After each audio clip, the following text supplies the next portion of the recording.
Friends, অস্ট্রেলিয়ার মাটিতে অস্ট্রেলিয়াকে হারিয়ে তৃতীয় টি-20 ম্যাচ অবিশ্বাস্যভাবে জিতল ভারত। তারপর ম্যাচ হেরে গিয়ে অস্ট্রেলিয়া টিমের ক্যাপ্টেন মিস মার্শ ম্যাচের শেষে প্রেস কনফারেন্সে এসে কেঁদে কেঁদে এমন কিছু বললেন ভারতকে নিয়ে আর ভারতীয় টিমকে নিয়ে, যা শুনলে আপনি অবাক হয়ে যাবেন। তো কি বলেছেন অস্ট্রেলিয়া টিমের ক্যাপ্টেন মিস মার্শ শুনবো আমরা এই ভিডিওতে, সেই জন্য ভিডিওটি শেষ পর্যন্ত দেখবে। আর ক্রিকেট নিউজ পাওয়ার জন্য এই চ্যানেলটিকে অবশ্যই সাবস্ক্রাইব করে রাখবে। তো বন্ধুরা, ম্যাচের কথা বললে ভারতীয় টিমের ক্যাপ্টেন সূর্যকুমার যাদব টসে জিতে ফিল্ডিং করার সিদ্ধান্ত নেয়।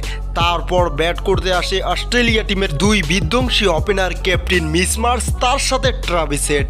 হ্যাঁ, এই দুইজন ব্যাটসম্যান আজকে তেমনটা পারফরমেন্স করতে পারেনি। ট্রাভিস হেডের কথা বললে মাত্র 6 রান করে আউট হয়েছেন তিনি। তার সাথে ক্যাপ্টেন মিস মার্শ 14 বলে 11 রান করেছেন।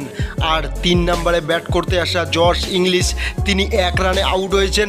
তারপর 4 নম্বরে ব্যাট করতে আসে টিম ডেভিড, আর টিম ডেভিড বিধ্বংসীভাবে ব্যাট করতে থাকেন। হ্যাঁ বন্ধুরা, টিম ডেভিড 38 বলে 74 রানের একটি ইনিংস খেলেন, আর তার ইনিংসে 8টি 4 এবং 5টি 6 ছিল। আর ভারতীয় বোলাররা তাকে থামাতেই পারছিলেন না। অবশেষে শিবম দুবে তাকে আউট করেন। তারপর মার্কেস স্টোয়নিস, তিনিও বিধ্বংসীভাবে ব্যাট করেন। 39 বলে 64 রানের একটি বিধ্বংসী ইনিংস খেলেন। তার ইনিংসে 8টি 4 এবং 2টি 6 ছিল। আর এই দুই ব্যাটসম্যানের বিধ্বংসী ইনিংসের দাপটে 20 ওভারে 6 উইকেটের বিনিময়ে 186 রান বানাতে পারেন অস্ট্রেলিয়া টিম। আর ভারতকে টার্গেট দেন 187 রানের।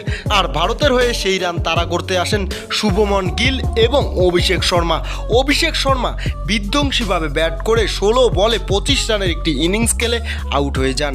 তারপর শুভমন গিলও 12 বল খেলে 15 রান বানিয়ে তিনিও ন্যাথন ইলসের বলে আউট হয়ে যান। তারপর মার্কেস স্টোয়নিসের বলে বিধ্বংসীভাবে ব্যাট করতে থাকা ভারতীয় টিমের ক্যাপ্টেন সূর্যকুমার যাদব, তিনি 11 বলে 24 রান করে প্যাভিলিয়নে ফিরে যান। তারপর ভারতের মিডল অর্ডার ব্যাটসম্যানরা বিধ্বংসীভাবে ব্যাট করে আর অস্ট্রেলিয়াকে হারিয়ে দেয়। তারপর অস্ট্রেলিয়া টিমের ক্যাপ্টেন মিস মার্শ ম্যাচ হেরে ম্যাচের শেষে প্রেস কনফারেন্সে এসে কেঁদে কেঁদে তিনি ভারতকে নিয়ে এবং ভারতীয় টিমকে নিয়ে বলেন, আমি দুঃখিত, এই ম্যাচটি আমি আমার দেশবাসীকে উপহার দিতে পারিনি। এই ম্যাচটি আমি হেরে গিয়ে তাদের মন ভেঙে দিয়েছি। আমাদের টপ অর্ডার ব্যাটসম্যানরা তেমনটা ব্যাটিংয়ে পারফরমেন্স করতে পারেনি, যেখানে আমি নিজেও তেমনটা রান বানাতে পারিনি এই ম্যাচে। কিন্তু শেষের দিকে ব্যাট করতে এসে মার্কেস স্টোয়নিস এবং টিম ডেভিড যেইভাবে খেলেছে, তাদের ব্যাটিংয়ে আমি মুগ্ধ হয়েছি। কিন্তু ভারতীয় বোলাররা দুর্দান্ত বল করেছে এই ম্যাচে। বিশেষ করে ভারতীয় বোলাররা আমাদের টপ অর্ডার ব্যাটসম্যানদের প্রথমেই আউট করে দিয়েছে। সেই জন্য আমরা এই ম্যাচে শুরুতেই চাপের মুখে পড়ে গিয়েছিলাম, কিন্তু টিম ডেভিড এবং মার্কেস স্টোয়নিস রান বানিয়ে আমাদেরকে ম্যাচ জেতার সুযোগ করে দিয়েছিল। কিন্তু আমাদের বোলাররা তেমনটা পারফরমেন্স করতে পারেনি। আর ভারতীয় ব্যাটসম্যানরা দুর্দান্ত ব্যাট করেছে, সেই জন্য তারা ম্যাচটি জিতেছে। আর তাদেরকে আমি সম্মান জানাই, কারণ তারা টি-20 ফরম্যাটের নাম্বার 1 টিম। আর বিশেষ করে এই ম্যাচে জশ হ্যাজেলউড এবং মিচেল স্টার্ককে আমি পার্সোনালি অনেক মিস করেছি, কারণ তারা যদি আজকের প্লেইং 11-এ থাকতো তাহলে রেজাল্টটা আলাদা হতে পারতো। আর এই ম্যাচে আমরা অনেক ভুল করেছি, সেই জন্য আমরা ম্যাচটি হেরেছি। আগামী ম্যাচে আমরা এই ভুলগুলো শুধরানোর চেষ্টা করব, আর ভারতকে হারিয়ে আমরা সিরিজ অবশ্যই জিতব। তো বন্ধুরা, এই কথা বলেছেন অস্ট্রেলিয়া টিমের ক্যাপ্টেন মিস মার্শ। তিনি বলেছেন ভারতকে সিরিজ হারাবে। তো বন্ধুরা, অস্ট্রেলিয়া কি ভারতকে হারাতে পারবে এই সিরিজে?